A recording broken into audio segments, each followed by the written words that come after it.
그래서 야, 이거 다 우리 설교 말씀 통해서 자세히 잘 들었는데 십계명 말씀 또 어떻게 얘기를 할까 그랬었어요. 근데 또 어떻게 또 뜻하지 않게 2달 넘게 시간이 지나가가지고 복습도 할 수 있고, 네, 그리고 또 여러분 지금 주일에 예배를 통해서 계속 우리 광야의 이야기를 듣고 있기 때문에 오늘은 그 십계명이 이제 제목이고 주제이긴 하지만 그 어떻게 우리 십계명이 주어졌는지, 그 어떤 상황들, 그 시내산까지 도착했던 그런 상황들을 한번 이렇게 살펴보는 그런 시간이 되면 좋겠습니다.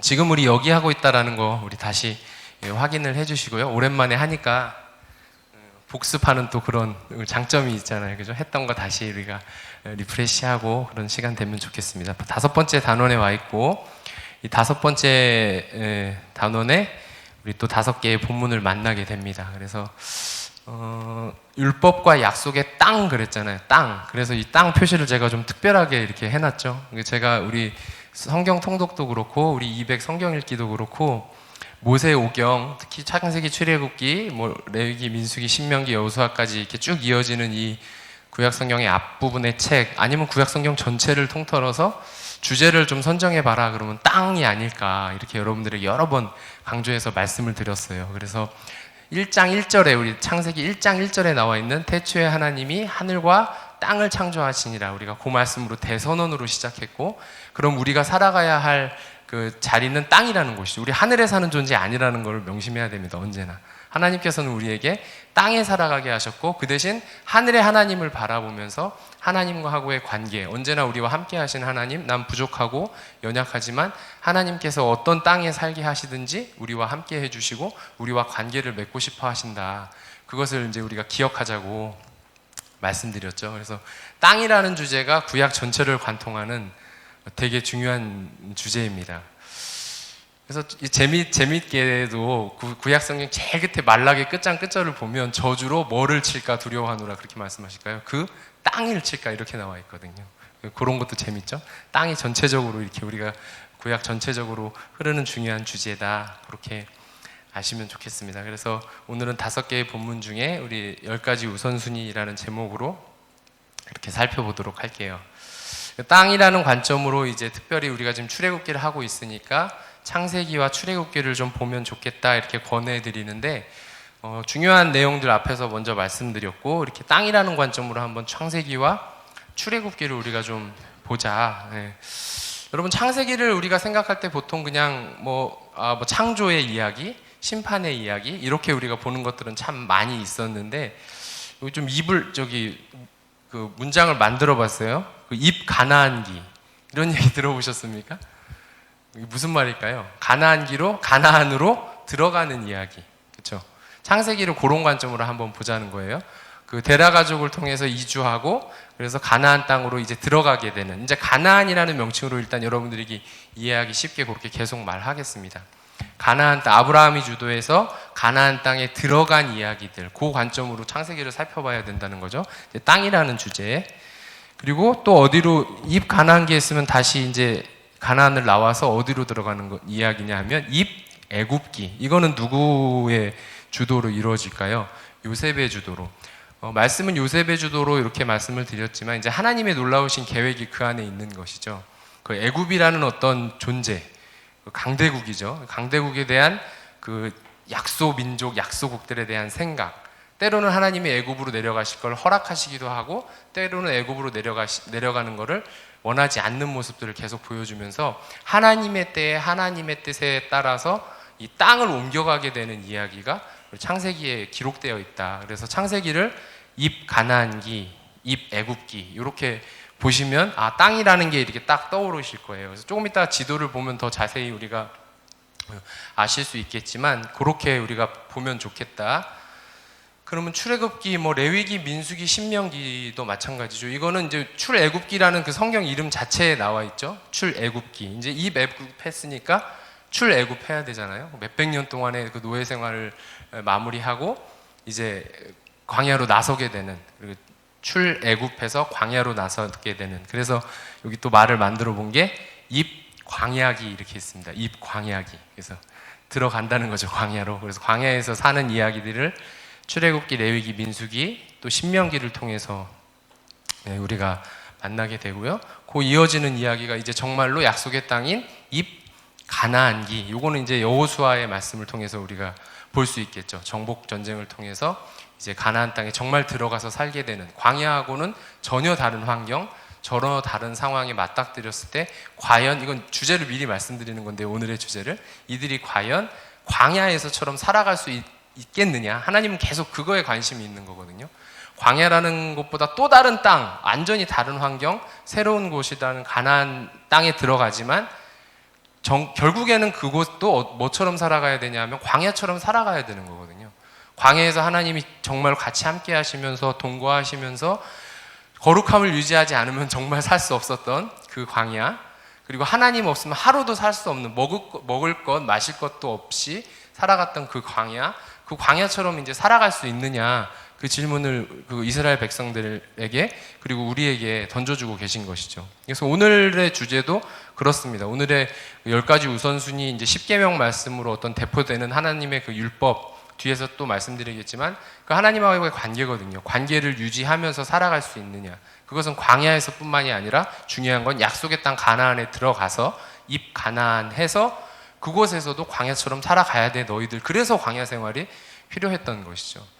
그런 관점으로 우리가 창세기와 출애굽기를 봐야 된다. 땅을 어떻게 하나님이 옮기게 하셨는지, 아브라함 가족, 이삭 가족, 야곱 가족, 이어지는 그 믿음의 계보들, 그리고 요셉의 주도로 이제 애굽으로 들어가서 이민 생활하게 되는 그런 것까지, 하나님의 그 뜻이 뭐가 있었나 계속 그 관점으로 우리가 봐야 된다라는 거예요. 그래서 땅은 정말 중요하다. 그래서 이건 약간 좀 다른 얘기를 하면, 구약 전반에 흐르는 주제가 이제 땅이라는 것으로 우리가 본다면 약간 공간적인 개념들이 있죠. 성막, 성전 이런 것들이 계속 강조되잖아요. 그럼 이제 신약으로 넘어와서는 이것이 어떤 시간적인 그런 주제로 좀 바뀌게 되거든요. 예수 그리스도의 때, 우리 요한계시록 제일 마지막은 뭐라고 나와 있습니까? 속히 오시리라. 그래서 아멘 주 예수 오시옵소서 이런 말씀들이 나오시잖아요. 그 때를 기다리면서 하나님의 나라가 이 땅에서 펼쳐지고 또 완성된 때를 기다리게 되는, 이건 크로노스가 아니라 카이로스라고 얘기하죠. 하나님의 때를. 그래서 어떤 공간과 시간의 이렇게 완벽한 조화, 말씀을 통해서도 또 그렇게 만날 수 있다. 네, 그것도 잠깐 얘기해봤습니다. 어쨌든 땅. 네, 그래서 저 위에 지금 보여줄 약속한 땅으로 가라 이렇게 나와 있는 것은 우리가 다시 복습을 한다고 하면 아담에게 주어진, 첫 사람에게 주어진 그 명령 있잖아요. 땅에 충만해서 생육하고 번성하고 다스리라, 정복하고 다스리라 하는 명령 그대로 아브라함에게 주어졌다는 것 우리는 알 수 있어요. 내가 내게 보여줄 땅으로 가라. 그리고 내가 너로 큰 민족을 이루고 너를 창대하게 하리니 너는 복이 될지라 그렇게 말씀하셨고, 너로 말미암아 땅의 모든 족속이 복을 얻을 것이라 하신지라. 이거 마찬가지로 충만하고 번성하고 살아가고 하나님의 어떤 은혜, 하나님의 다스림, 하나님의 통치, 하나님의 그런 섭리가 너를 통해서 펼쳐나가게 살아가라. 이것은 아주 인간에게 주는 명령이고, 그것을 또 택하신 아브라함에게 주신 명령이거든요. 이것들이 실현되는 과정 가운데 지금 우리가 있다는 거예요. 그래서 좀 전에 한 이야기를 지도로 보면 이렇습니다. 가나안, 그리고 애굽, 광야, 네, 이렇게 돼 있고, 그래서 처음에 입 가나안기라 그랬죠. 저희 화살표는 저렇게 돼 있지만 사실 저 갈대아 우르 지방부터 이렇게 넘어온 이야기 창세기에 있고, 그리고 가나안에서 나와서 애굽으로 간, 그리고 다시 광야 생활을 하고 다시 가나안 땅으로 들어가는 이 이야기를 우리가 지금 듣고 있는 것입니다. 그래서 땅을 옮겨 다니고 있다. 그래서 여기 이렇게 한번 말을 만들어 봤어요. 이끄신 땅에서 함께 해주시는 하나님. 한번 읽어볼까요? 시작. 이끄신서 함께 해주시는 하나님. 여러분의 땅에도 함께 해주시는 하나님의 은혜가 넘치시기를 바랍니다. 어디에 있든지 하나님께서 이끄시는 땅이라고 믿고 우리들의 삶의 자리를 살아내는 저와 여러분이 돼야 되겠습니다. 그래서 결국에는 어디에 있든지 어떤 상황이든지 상황과 환경이 바뀌어도 함께 해주시겠다는 약속이거든요. 아브라함에게 주셨고 야곱에게 주셨고 요셉을 통해서 보여주셨죠. 요셉을 보는 사람마다 하나님이 그와 함께 하심을 보았더라 이렇게 나와 있잖아요. 우리에게도 그렇게 되기를 하나님께서 약속해 주셨고 그렇게 되리라고 믿습니다. 네, 요렇게 우리가 지금 창세기, 출애굽기, 그 다음에 구약 전반, 초반부터 이제 쭉 흐르는 주제라는 걸 알고 있고, 이제 출애굽기에 와서는 이제 함께 하신다는 그 의미를 보다 여러분들은 다 겪으신 어떤 결혼의 이미지로 생각하면 좋다라고 했던 거 기억나시죠? 하나님이 이 신랑이 되시고 이스라엘 백성들이 이제 신부가 되셔서 많은 사람들이 있지만, 많은 민족들이 있지만 나는 너를 택했어. 너와 함께 살아가겠어. 제사장 나라가 돼, 거룩한 백성이 돼야 돼. 그렇게 서로 이렇게 언약하면서 이제 마치 부부처럼 이루고 살아가는 이야기가 우리 출애굽기에 자세히 나와 있다. 결국엔 이거죠. 그래서 함께의 약속과 명령. 명령, 제가 이 명령이란 말 때문에 조건이라고 할까 뭐 말들을 좀 고민하다가 결국에는 이제 명령이라는 말로 했는데요. 좀 여러분이 조금 쉽게 설명을 한다면 조건이죠, 조건. 여러분들이 결혼 유지하는 조건에 뭐가 있습니까? 결혼을 유지하는 조건이라 그래야 될까요? 신뢰가 깨지고 관계가 깨지면 결혼은 유지할 수가 없잖아요. 결혼도 어떻게 보면 하나의 계약인데, 그렇죠? 서로 간의 관계, 서로 간의 신뢰, 서로 간의 믿음, 다른 사람을 사랑하지 않는 것, 다른 데 마음을 두지 않는 것, 그런 것들이 조건이 되고, 또 그렇게 하나님께서는 우리에게 명령해 주셨죠. 율법을 통해서, 말씀을 통해서 계속 말씀해 주신단 말이에요. 그것으로 인해서 그러니까 결혼의 어떤 그 관계들이 유지돼야 되거든요. 출애굽기에 전반적으로 쭉 흐르는 주제는 바로 이 결혼 이미지를 생각하면 바로 와닿습니다. 모세라는 어떤 그 중매자를 선택해서 이스라엘 백성에게 이제 청혼하시는 거죠. 프로포즈 하시는 거예요. 오늘 본문 중에 나오는 출애굽기 19장 5절이죠. 세계가 다 내게 속하였지만 내가 너를 택했다. 너를 내 소유로 삼겠다. 네, 그렇게 돼서 함께 동거해서 살아가겠다라고 약속해 주시는 그런 하나님의 약속, 그리고 또 명령, 또 관계가 유지돼야 되는 조건, 우리가 거룩한 백성으로 살아가야 된다는 것이죠. 네, 이것을 우리가 염두에 두고 오늘 본문을 살펴볼 텐데, 오늘도 이제 우리 복습의 의미로 퀴즈 시간은 또 이어서 가도록 오랜만에 해보겠습니다. 네, 우리 적은 숫자지만, 네, 요거 한번 볼게요. 홍해의 기적을 행할 때 모세는 지팡이로 바닷물을 내리쳤다. OX, 이렇게 작은 걸로 할까요? 크게로 하면 그러니까 OX. 저만 보여주게. O는 이렇게, X는 이렇게. 아무도 안 하시는데. 네, 너무 우리는 수준들이 정말 훌륭하고 높으셔가지고. 네, 답은 X죠, X. 그렇죠? X는 이제 많은 이제 영화들 특히 뭐 이건 이집트 왕자인데요.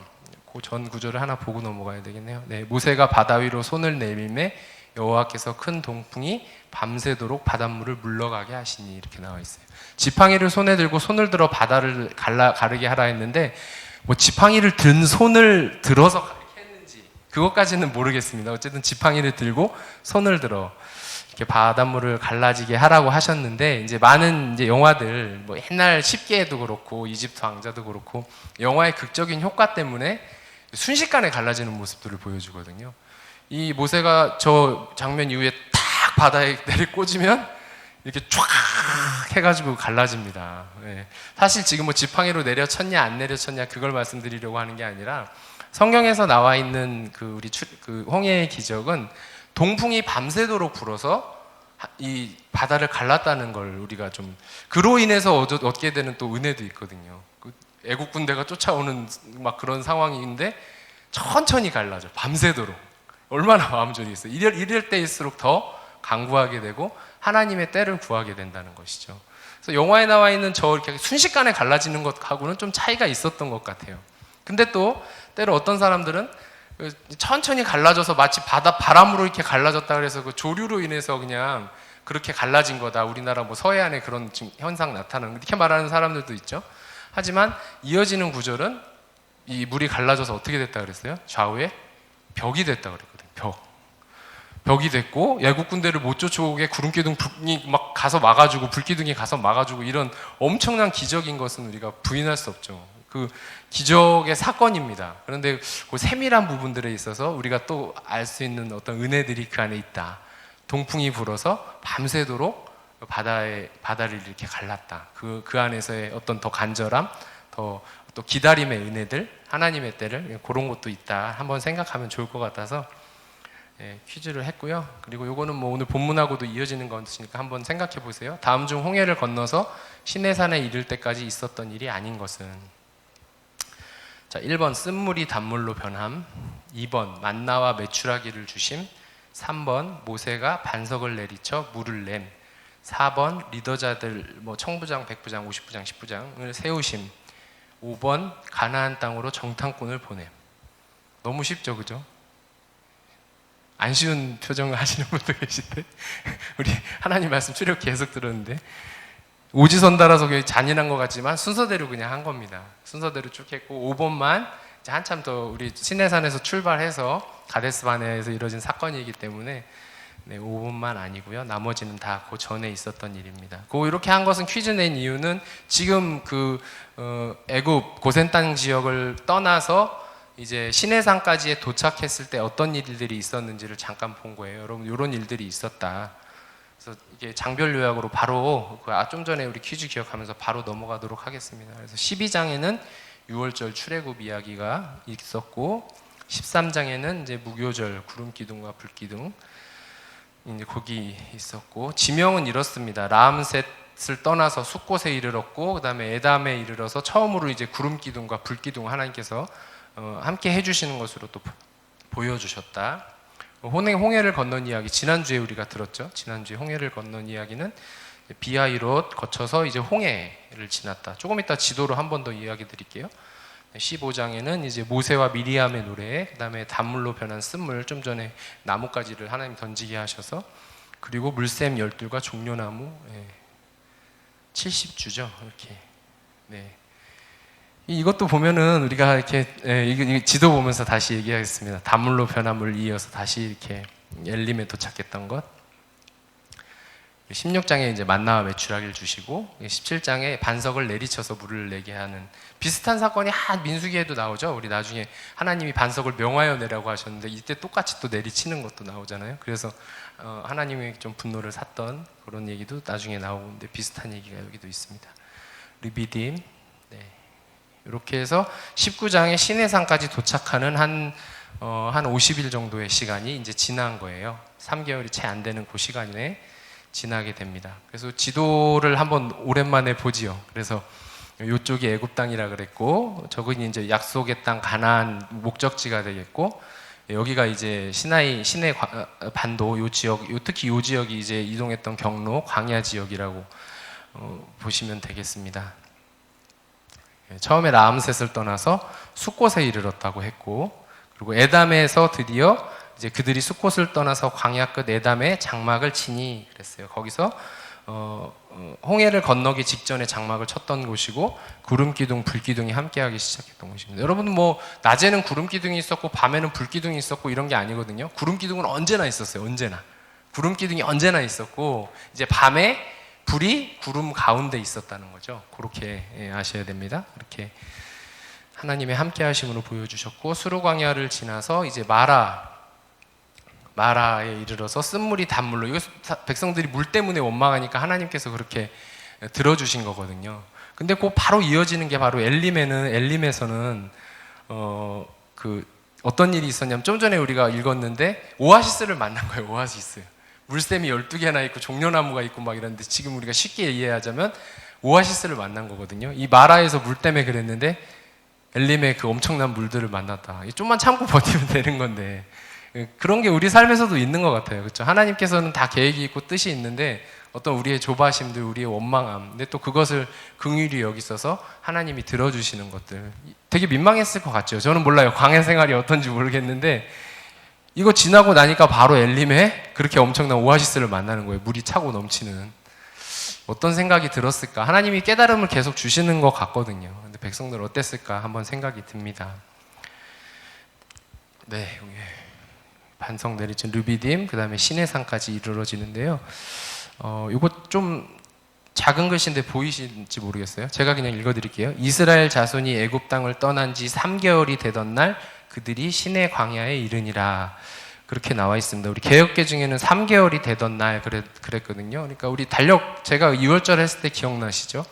1월 14일에 6월절 이제 출발했으니까 1월 14일부터 3개월 하면 2월 14일, 3월 14일, 4월 14일 이렇게 될 것 같거든요. 근데 이 구절을 이제 조금 더 이제 원문을 더 해석해보고 해보니까 이제 3개월이 되던 날이라는 날보다는 이제 셋째 달이 되던 날 이렇게 보는 것들이 더 정확할 것 같습니다. 그러니까 1월에 출발했으니까 2월, 그 다음에 3월이 되던 첫째 날에 시내산에 도착한 것이다. 그러면 한 1월 14일, 2월 14일 하고 3월 쳐니까 한 45일 정도 된 거죠. 45일, 50일. 그래서 이걸 또 오순절하고 연결해서 또 해석하는 그런 것도 있습니다.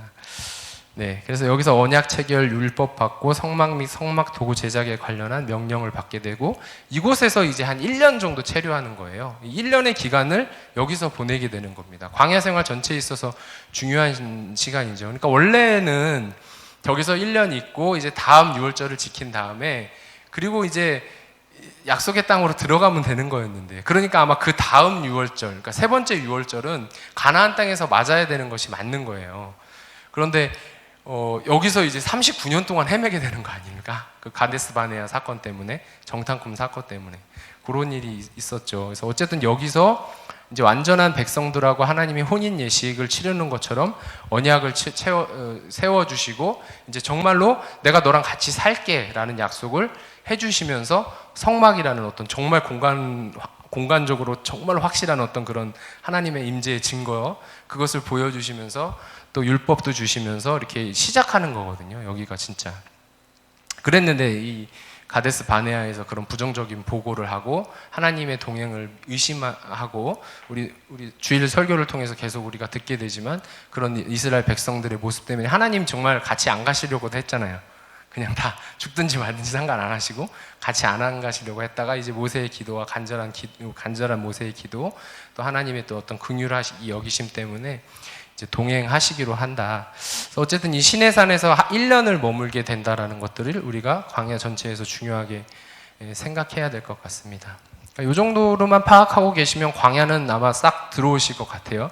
이제 여기까지 갔다가 이제 바로 들어가지 못하고 다시 홍해길로 가서 여기서 이렇게 헤매는 그 여정이 꽤 긴 거예요. 38년, 39년 가까이 되는 겁니다.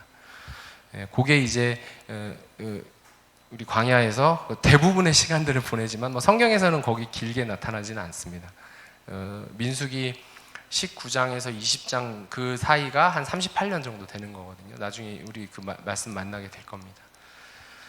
그렇게 알고 계시면 되겠고, 네, 정탐꾼 사건이 있었던 건 저것이고, 네, 출애굽 여정을 이제 그러면 이제 구분해 보겠습니다. 이렇게 정도 구분하면 되시겠어요, 여러분? 유월절 이제 처음 유월절이 생기니까 그걸 가지고 유월절 규례를 만들고 이제 출발하고 이제 시내산까지 지금 1월 14일 날 출발해서 3월 1일 날 도착했다 그랬죠. 그 정도. 그리고 시내산 체류기 1년 그리고 인구조사해서 다시 두 번째 유월절을 시내산에서 지킵니다. 두 번째 유월절을 시내산에서 지키고 이제 출발하고 그리고 말씀드렸듯이 방랑기를 갖고 그다음에 요단강 건너서 들어가기 직전에 이제 모압 땅에 진을 치고 이제 들어갈 준비를 하게 되고 정복 전쟁 시작하게 되는. 그래서 이렇게 한 7개 정도로 구분하면 광야가 들어오실 것 같고요. 성경책은 지금 저렇게 보시면 되겠습니다. 시내산까지가 출애굽기 18장 이제 거기까지 이제 해서 출애굽기 19장 1절에 시내산에 도착하는 내용이고요. 여기서부터 민수기 10장 10절까지 한 1년 정도 머무르게 됩니다. 이렇게. 그래서 제 2년 2월 20일, 그러니까 제 1년 2년 할 때는 출애굽을 했던 그 날을 1월 14일 제일 첫 해로 삼는 거거든요. 그래서 2월 20일 날 이제 민수기 10장 11절에 이제 출발하는 거죠. 1년 하고도 한 달 정도 지났을 때 그때 출발을 하는 겁니다. 네, 그리고 이제 40년 5월 1일 날 이제 아론이 죽게 돼요. 아론과 모세와의 나이 차이가 몇 살일까요? 3살 차이 나거든요. 그래서 아론이 123세에 죽고 모세가 120세에 죽으니까 같은 해에 죽은 것으로 보입니다. 그러니까 40년 광야 생활이 여기서 알 수 있게 되죠. 아론이 먼저 죽고 이제 모세가 죽게 되는데요. 들어갈 수 없는 하나님이 약속의 땅으로 인도하시지 않겠다고 해서 그렇게 됐으니까. 그리고 이제 정복 전쟁은 여호수아 1장부터 시작하는. 네, 이렇게 돼서 지금 우리가 시내산까지 도착했다. 거기까지 여러분들 들으시면 되겠습니다. 오늘 여러 가지 문제가 있다 그래서 이 아이패드 원고가 지금 안 나와요. 제가 원고 여기다 다 넣어놨는데 지금 좀 막 이상해져가지고 잘 그래도 정리가 되셨는지 모르겠어요. 그 광야 생활에서 시내산까지의 과정들을 이제 머리에 담아두시고 시내산에서 1년을 머무르고 이제 우리 출발했고 우리 주일 설교는 이미 출발했죠, 그죠? 출발해서 민수기 16장까지 지금 갔잖아요. 그 상황이구나. 이제 그러면 광야 방랑기가 이제 지금 진행되고 있구나. 그렇게 아시면 되겠습니다. 오늘 본문 말씀은 이제 출애굽기 시내산 세류기에 시내산에 머물면서 있었던 이야기 중에 이제 하나님이 거룩한 언약을 선택을 해주시고 이제 언약을 준비하시는 언약식을 준비하시는 그 과정과 그다음에 여러분 잘 알고 있는 십계명을 주시는 그러한 내용들이 오늘 본문의 주 내용입니다. 그래서 본문 전체는 읽지 않고 19장 1절부터 6절까지만 우리가 한번 읽어보도록 하겠습니다. 19장 1절부터 6절까지 그냥 한 목소리로 같이 읽을까요? 시작. 이스라엘 자손이 애굽 땅을 떠난 지 3개월이 되던 날 그들이 시내 광야에 이르니라. 그들이 르비딤을 떠나 시내 광야에 이르러 그 광야에 장막을 치되 이스라엘이 거기 산 앞에 장막을 치니라. 모세가 하나님 앞에 올라가니 여호와께서 산에서 그를 불러 말씀하시되 너는 이같이 야곱의 집에 말하고 이스라엘 자손들에게 말하라. 내가 애굽 사람에게 어떻게 행하였음과 내가 어떻게 독수리 날개로 너희를 업어 내게로 인도하였음을 너희가 보았느니라. 세계가 다 내게 속하였나니 너희가 내 말을 잘 듣고 내 언약을 지키면 너희는 모든 민족 중에서 내 소유가 되겠고 너희가 내게 대하여 제사장 나라가 되며 거룩한 백성이 되리라. 너는 이 말을 이스라엘 자손에게 전할지니라. 네, 우리 하나님의 말씀입니다. 시내산에 도착하셔서 하나님께서는 이제 이스라엘 백성에게 이렇게 지금 이 장면을 제가 프로포즈라고 많이 이해하기 쉽게 여러분들에게 말씀을 드렸죠. 그래서 이거 한번 우리 봤었던 화면인데 이렇게 하나님께서 모세를 통해서 이스라엘 백성들을 어떤 소개를 받았다고 할까 이해하기 쉽게 말씀드리는 거예요. 그래서 너희는 내 소유다. 이제 넌 내 거야. 넌 내 거야. 이제 남자가 여자를 선택하듯이. 뭐 남자가 여자만 그러는 게 아니겠죠. 여러분들이 결혼을 생각한다면 여자가 남자를 선택할 때도 마찬가지로. 지금은 어쨌든 남자가 여자로 이렇게 비유한다면, 그래서 신랑 되신 우리 하나님께서 이제 넌 내 거야라고 말씀해 주시는 그 본문, 우리가 출애굽기 19장 시내산에 도착해서 그 거룩한 장면인 것 같아요. 막 얼마나 거룩했는지는 우리가 주일 설교 말씀을 통해서도 들었잖아요. 백성들이 막 하나님 보기가 두려울 정도고. 시내산 인터넷 이미지들 이렇게 찾아보시면 뭐 어마어마하더라고요. 거기가 진짜로 막 거기 가 있어도 괜히 하나님 만날 것 같은 그러한 느낌이 들 정도로 그 거룩한 언약식을 준비하시고 하나님이 직접 이제 돌판에 적어서 율법의 말씀을 주시고 이제 거룩한 계약을 맺게 되는 겁니다. 결혼식 치르는 것은 이제 출애굽기 24장에 나오죠. 시내산 언약의 부분에서 이제 확실하게 이제 언약을 체결하는 나오고, 그 이후에 이제 성막과 언약궤의 디자인을 이제 모세를 통해서 말씀해 주시는 것을 우리가 만날 수 있습니다. 그래서 시내산에는 이 두 가지를 딱 그냥 이미지로 기억하시면 될 것 같아요. 시내산에서 1년 정도 머물면서 이제 십계명으로 대표되는 율법을 하나님께서 주시고, 그리고 그 성막은 앞에서도 말씀드렸지만 이젠 나 너랑 정말 같이 살 거야. 성막은 진짜 그 광야 생활 내내 하나님을 보고 그냥 지냈던 거거든요. 하나님의 형상 자체를 완벽히는 볼 수 없지만 구름 기둥이 언제나 여기 지성소 이쪽에서 이렇게 피어오르고 있었어요. 성막 여러분 그림들은 보신 적 있겠지만 어디서든지 진에서 어디서든지 구름 기둥이 이렇게 내려와 있는 곳이면 그것이 하나님의 지성소가 있는 곳이거든요. 그러니까 하나님이 항상 너랑 함께 살게, 같이 살 거야. 나 너랑 이제 같이 하고 있어라는 걸 보여주시는 거예요. 근데 저 디자인을 모세에게 이야기해 주시고 설계를 이야기하는 그때 이스라엘 백성들은 뭐 하고 있었어요? 모세가 안 내려온다고, 너무 길어진다고 금송아지 섬겼잖아요. 그러니까 이거는 마치 신혼부부, 제가 전에도 말씀드렸죠. 신혼부부고 집 구하러 다니는 와중에 신부가 다른 남자랑 눈 맞은 것 같은 그런 음행의 죄거든요. 그래서 그 아론의 금송아지 사건이 그만큼 큰 죄악이라는 것입니다. 하나님이 완전히 다 이제는 정말로 끊어버리려고 하셨던 그런 사건이잖아요. 네, 그래서 이 두 가지를 시내산에서는 우리의 이미지로 기억하시면서 율법을 주시고 그 다음에 성막을 주셨다. 율법도 어떤 우리를 그 이스라엘 백성을 제한하고 힘들게 하고 어렵게 하기 위한 그래서 주신 것이 아니죠. 하나님께서 나도 거룩하니까 너희도 거룩해라. 이제 그치? 정말로 결혼해서 부부가 되려면 그런 게 필요하지 않겠습니까? 서로에게 그런 게 필요하잖아요. 그래서 하나님도 마찬가지로 내가 거룩하니까 너희도 거룩해라. 그래서 우리가 이런 관계로 가지고 살아가자. 그래서 하나님의 어떤 뜻을 율법을 통해서 주시면서 그 안에서 세밀하게 백성들의 안전, 공익, 뭐 복지까지도 다 하나님께서 세밀히 살피시는 그 내용들이 이 율법 안에 다 담겨 있잖아요. 그래서 그것을 통해서 하나님이 얼마나 거룩하신지를 보면서 나도 거룩한 사람으로 살아가야 되겠다 생각할 수 있고, 이렇게 지키면서 살아야 되겠다라고, 이렇게 우리가 이스라엘 백성과 우리가 그렇게 살아야 되겠죠. 그래서 이 율법과 성막을 보여주신 그 시내산, 그 시내산에서는 바로 관계와 동거, 이렇게 표현을 하면 되겠습니다. 율법으로, 십계명으로 대표되는 그 율법은 하나님이 우리와 관계 맺고 싶어 하신다. 우리랑 부부의 관계처럼. 그래서 거룩함을 유지하면서 서로의 신뢰관계를 유지하면서 그렇게 살아가자. 그래서 이 율법이 필요한 거고, 이제 진짜로 같이 살아가는 집, 신혼집과 같은 그 성막을 보여주신 거다. 우리 200 성경 공부가 이제 바로 다음에는 그 성막 같은 것들은 자세히 안 다루고, 뭐 레위기, 민수기도 그냥 넘어가는 것 같아요. 그래서 이 부분들이 많이 빠져 있어서 제가 좀 참 이렇게 더 말씀을 드리는 건데, 그래서 성막 이야기도 뭐 자세히 할 때가 있으면 좋겠지만, 어쨌든 성막 동거해 주심의 증거로서 보여주신 것이다. 되겠습니다. 네, 요 작은 그림 보이시나 모르겠어요. 잘 안 보이실 거예요. 나중에 영상으로 보면 확 와닿는데, 그냥 이렇게 하고 오늘은 넘어가겠습니다. 여기 시내산이고, 여기 진들이 또 다 점들이 다 텐트들이에요. 텐트. 이 상상으로 그려놓은 거죠. 여기 다 이렇게 텐트들이 쳐 있고 가운데 성막이 있었다는 겁니다. 자, 이거 9절 한번 읽어봅시다. 시작. 세계가 다 내게 속하였나니 너희가 내 말을 잘 듣고 내 언약을 지키면 너희는 모든 민족 중에서 내 소유가 되겠고. 계속 말씀드리지만 이제 넌 내 거야.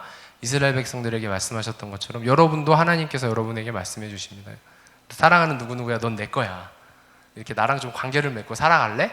말씀하고 계시다는 것을 기억하는 우리가 되면 좋겠어요. 그래서 선택해 주셔서 구원해 주시고 하나님의 자녀 삼아 주시고, 그것으로 끝나는 것이 아니라 계속해서 관계를 맺고 지내고 싶어 하신다는 것, 하나님의 뜻이라는 것입니다. 그래서 우린 그 관계 맺을 수 있는 어떤 자격이 돼야 되겠죠. 그것이 바로 거룩함이라는 것이고 죄에서 멀어져야 된다는 것입니다.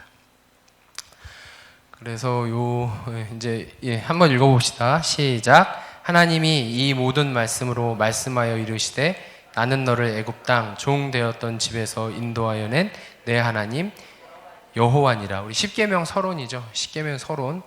그래서 이것은 우리 목사님 설교를 통해서도, 우리가 주일 설교를 통해서도 들었지만, 구원받은 백성들에게 주어지는 대헌장 같은 것이다. 이 십계명은 율법의 어떤 대표로 볼 수 있는. 그러니까 저걸 지켜야 너희들이 구원받는다, 이런 것이 아니라는 거죠. 하나님은 그것 때문에 율법을 우리에게 주신 것이 아니에요. 율법을 지켜야 너희들이 구원받는다, 이게 아니에요. 하나님이 이미 우리를 선택해서 내 거라고 삼아 주셨어요. 너 내 거야 라고 해주시고, 내 거가 된 너희들은 이런 나랑 관계를 맺으려면 이런 사람이 돼주면 좋겠어. 마치 연애할 때 그렇게 하는 것처럼, 그렇게 우리가 이해하면 되겠습니다. 십계명 말씀이 오늘 본문이니까 뭐 당연히 한번 봐야 되겠죠. 네, 이렇게 두 돌판으로 기록된 것처럼 기록된 것이죠. 그래서 이쪽은 뭐 하나님 사랑, 이쪽은 이웃 사랑, 이렇게 나와 있는데, 십계명 주제여서 제가 어떻게, 이제 시간도 뭐 거의 끝나가니까 어떻게 할까 하다가 우리 목사님 통해서 주신 하나님의 말씀 있잖아요. 우리가 십계명 말씀 계속 들었었거든요. 우리 올해 초에부터 해서 여름에 이때 계속 들었었는데, 요걸 제가 뭐 이렇게 노트하고 좀 필기하면서 적어놨던 거를 요약하면 좋겠다, 그 생각이 들었어요. 우리 목사님 통해서 주신 말씀입니다. 그래서 하나하나씩 계명을 살펴보고 오늘 한 번 더 과연 나는 하나님하고의 관계를 어떻게 맺고 있나, 그렇게 해서 확인하고 우리가 오늘 시간을 마치면 좋겠어요. 자, 제 1계명 한번 여러분들이 읽어주세요. 제 1계명. 네, 설교 다시 듣기 여러분 하십니까? 다시 들으면 좋습니다. 우리 다시 들으면서, 우리 목사님 설교는 특히 이렇게 다시 들으시면 거기서 다시 뭐 공부라 그럴까요? 확인되는 부분들이 많아요. 그래서 여러분 다시 들으시면 좋습니다. 제가 다 담지는 못했지만 이렇게 요약을 할 수 있을 것 같아요. 읽어봅시다. 시작. 유일한 참 신이신 하나님의 통치가 이루어지는 나라, 그 나라를 우리가 바라봐야 되고, 밑에 하나님만이 경배의 대상이 돼야 되겠다. 다른 신들을 신으로 인정하는 게 아니라 지는 신들이라고 하지만 하나님만이 참 신이 되신다는 것, 그리고 하나님만이 예배와 경배의 대상이 된다는 것, 우리가 다시 새겨야 되겠고요. 자, 2계명 너무 잘 아시죠? 우상을 만들어 섬기지 말라. 이 부분에서는 한번 읽어보겠습니다. 시작. 하나님을 제대로 표현할 수 없음, 오히려 어떻게 된다고요? 하나님을 제한하고 왜곡하는 결과라고 우리가 말씀을 통해서 자주 듣게 됐죠. 어떤 형상을 만드는 순간 그것이 바로 하나님의 어떤 능력, 하나님의 전지전능하심을 제한하고, 또 더 문제는 뭐예요? 왜곡하게 된다는 거죠. 자기가 만든 하나님을 그게 우상인 거죠. 아론이 만든 금송아지도 뭐라 그랬어요? 다른 이름 붙인 게 아니잖아요. 송아지 신이라고 붙인 게 아니라 그걸 뭐라고 불렀어요? 너희를 인도하여 낸 여호와다, 이렇게 붙인 거예요. 근데 그게 우상이 됐다는 거죠. 네. 눈에 보이지 않는 우상을 만들지 말라. 이것도 중요하게 우리가 들었던 거죠. 뭐 어떤 물질이나 자신이 만들어낸 하나님. 이게 정말 우리 신앙에서 제일 큰 문제인 것 같아요. 자신이 만들어낸 하나님. 아론의 금송아지처럼 그런 것들이 큰 거다. 자, 제3계명. 내 하나님 여호와의 이름을 망령되게 부르지 말라. 네, 이건 이렇게 요약할 수 있겠습니다. 외적 경건으로 하나님을 찬양하지 말라는 것이죠. 우리가 아무리 보이는 것으로 하나님을 찬양한다는 것, 하나님의 이름을 외치는 건 의미 없다. 그리고 이것도 정말 우리가 중요한데, 자신의 목적을 이루는 도구로 하나님의 이름을 사용하지 말라. 이런 경우 많잖아요. 그냥 하나님 이름 되면 다 끝나는 거, 그죠? 하나님의 뜻이에요 그러면 끝나버리잖아요. 그건 하나님의 이름을 망령되게 부르는 거죠. 하나님께서 성령을 통해서 공동체에 주시는 세밀한 역사, 섭리, 계획 같은 거를 부인하고 자기의 생각으로 그냥 난 기도해서 이거 하나님의 뜻이에요. 이게 바로 망령되게 외친다는 겁니다. 이런 사람들이 많잖아요, 우리가. 하나님은 계명을 통해서, 율법을 통해서 분명히 경계하고 계시고요. 자, 제4계명. 안식일을 기억하여 거룩하게 지키라. 네, 이건 뭐 피조물들이라고 그랬는데 동물들도 다 안식하길 하나님께 원하셨으니까, 일하던 그런 소들도, 그래서 안식과 더불어 거룩한 모임의 날로 지켜야 한다. 우리가 요거를 들었었고요. 그리고 종말론적 하나님 나라의 선취, 어려운 말이 나왔는데 어떻게 써야 될지 몰라서 우리가 먼저 경험한다는 거죠. 우리가 주일에 모여서 함께 예배드리며 완전히 종말에 완성될 하나님의 나라를, 예수 그리스도의 임재를, 그런 것들을 우리가 먼저 이렇게 취하게 된다. 선취하게 된다. 그것이 우리가 안식일, 주일을 통해서 이루어진다라는 것을 기억하자고 그렇게 들었습니다. 자, 5계명 읽어봅시다. 시작. 네, 부모를 공경하라. 이런 내용으로 우리가 요약할 수 있겠어요. 하나님께서 세우신 권위에 복종하는 것으로서의 부모 공경. 근데 그것이 중요한 것은 주 안에서 해야 된다 그랬죠. 우리가 부모님 말 다 들어라, 그것이 아니라 주님 안에서, 주님께서 기뻐하시는 것을 판단하고, 그리고 부모로서 신앙 전승의 사명을 이제 우리가 지고 있으니까 우리가 그것도 지켜나가야 되겠다. 자, 제6계명 읽어주십시오. 네, 살인하지 말라. 이것은 이런 말로 요약할 수 있었어요. 하나님의 소유권이잖아요. 생명은 하나님께서 갖고 계신 건데, 그것을 우리가 마치 도둑질하는 것처럼 빼앗아서 우리가 누굴 죽인다거나, 또 스스로의 또 그 생명도 범한다거나, 그런 것들 우리가 생각해 볼 수 있어야 되겠고요. 뭐 다른 내용도 많이 있지만 이렇게 요약할 수 있겠고. 자, 제7계명. 간음하지 말라. 네, 이건 뭐 두말하면 잔소리죠. 그래서 사랑과 어떤 문화, 이런 것들, 요새 뭐 그래도 괜찮아 하는 것들, 그리고 사랑의 감정, 이런 인간적인 사랑, 그런 말하는 거죠. 그것으로 어떤 성적 타락을 합리화하는 것은 큰 죄악이다. 거기서 벗어나라. 이런 것들 우리가 말씀을 통해서 들었습니다. 자, 제8계명. 네, 도둑질하지 말라. 그래서요, 근면 성실하고 정직하게 물질을 얻으라. 우리 그리스도인들 정말 중요합니다. 우리도 똑같이 일확천금을 누리면서, 한 방을 누리면서 사는 것은 하나님의 뜻이 아니다. 그래서 타인의 재산을 또 보호하라. 이 안에는 구제도 포함되어 있다. 이런 말씀 우리가 들었던 거 기억나실 거예요. 자, 제9계명 읽어주십시오. 시작. 네, 거짓 증거하지 말라. 그래서 진리의 성령님을 의지하며 거짓을 버리고 진실의 옷을 입은 성도가 되라. 그 중요한 것이고요. 자, 마지막 제10계명. 네, 이것은 이제 우리들에게 주신 은혜, 우리가 지금 우리에게 주신 것으로 인해서 감사해야 되는데 우리는 어떻게 됩니까? 우리에게 결핍된 것을 보면서 그것을 원망하고 그럴 때가 있죠. 그 원망의 마음이 하나님의 곁까지 이를 때도 있고, 그런 것들을 하나님께서는 금하라라고 말씀을 우리에게 해주시고 계시다. 이 말씀 주시고 있다. 그래서 이 관계, 이 지금 손잡고 가는 것처럼 이 관계의 유지를 위해서 시내산에서 하나님은 십계명을 포함한 율법들을 주시고 우리 그렇게 지내자, 이스라엘 백성들에게 그리고 저와 여러분에게 말씀해 주시고 있습니다. 아까 봤던 그림인데요. 자, 읽어볼까요? 시작. 어느 땅에 있든지 하나님과 함께하는 거룩한 백성으로, 그렇게 살아가는 저와 여러분이 되면 좋겠습니다. 어느 땅에 있든지 하나님께서 이끄시는 그 땅. 그래서 이 파란 글씨 한번 읽어볼까요? 시작. 광야처럼 살아가라. 네, 어디에 있든지. 초반에 얘기했었죠. 그래서 요거 제가 요 제목으로 설교를 새벽에 했던 것 같은데요. 좋아하는 말입니다. 가나안은 새로운 광야다. 약속의 땅이지만 그것도 광야처럼 살아가야 된다. 그래서 가나안도 새로운 광야로 여기고 살아가면 좋겠어요.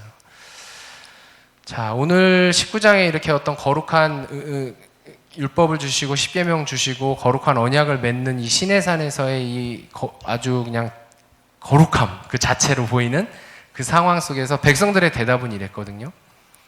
백성들의 대답은 여기서부터 세 번째 줄부터 같이 읽어보겠습니다. 시작. 그들이 한 소리로 응답하여 이르되 여호와께서 말씀하신 모든 것을 우리가 준행하리이다. 대답은 진짜 잘했거든요. 대답은 진짜 잘했습니다. 멋지게. 준행이란 말 얼마나 좋아요. 진짜 내가 꼭 그렇게 지키겠습니다 라고 했는데 그것의 결과가 어땠는지 이제 다음 주에 우리가 듣게 되는 거예요. 출애굽기 32장에 그 모세가 돌판 받으러 올라갔을 때 어떤 일이 생겼는지. 그래서 다음 주에는 출애굽기 32장부터 우리가 나누게 되는데요. 그럼 여러분은 오늘 읽은 본문 이후부터 1장 18절 끝까지는 한번 읽어보시면 그 사이의 내용들이 있을 것이다. 시내산 체류기 이야기를 하고 있습니다. 네, 오랜만에 시작해서 낯설기도 하고 막 문제도 생기고 이래서 조금 산만하게 진행된 건 아닌가 걱정도 되는데요. 또 하나님께서 삶의 자리에서 여러분들에게 또 성령님을 통하여 성령님으로 함께 하시면서 말씀해 주시리라고 믿습니다. 우리 또 다음 주에 만나요. 네, 기도하겠습니다. 하나님 감사합니다. 우리가 살아갈 땅에서 우리와 함께 해주시겠다는 약속, 그리고 거룩한 백성이 되어서 거룩한 자녀가 되어서 나랑 같이 살자라고 말씀해 주시는 그 하나님의 그 말씀, 우리가 마음에 새기고 우리가 살아가는 땅에서 살아갈 수 있도록 하나님 인도하여 주시옵소서. 참석한 우리 지체들 그리고 영상을 통해서 함께하는 모든 지체들에게 하나님 함께해 주시고 진리의 성령으로 그 마음속에 함께하여 주셔서 깨달음의 은혜 그리고 말씀으로 인도받는 삶을 살아갈 수 있도록 하나님 함께해 주시옵소서. 감사드리며 예수 그리스도의 이름으로 기도드립니다. 아멘. 네, 수고하셨습니다. 감사합니다.